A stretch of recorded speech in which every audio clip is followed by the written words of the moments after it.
নবী খুশি হয় না, কোনো কথাও নবী কয় না, দুইটা চোখের পানি এতিম নবী জোর জোর করে ছেড়ে দিছে। জিবরাইল বলেন, ইয়া রাসূলুল্লাহ, এত সুন্দর প্রস্তাব, চোখের পানি ছেড়ে দিলেন, খুশি হলেন না, কথাও বললেন না, ব্যাপারটা কি জানতে চাই। আমার নবী বলেন, জিবরাইল রে, আমার দাফন হবে আল্লাহর আরশের ডান পাশে। আমি জানতে চাই রে জিবরাইল, আমার গুনাহগার উম্মতের দাফন কই হবে? জিবরাইল বলেন, ইয়া রাসূলুল্লাহ, আপনার উম্মতের দাফন এই জমিনের মধ্যে হবে।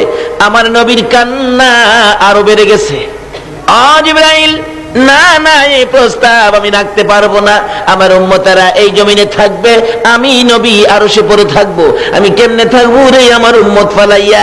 আমার পক্ষ থেকে একটা প্রস্তাব আমার প্রভুর দরবারে তুলে ধরো।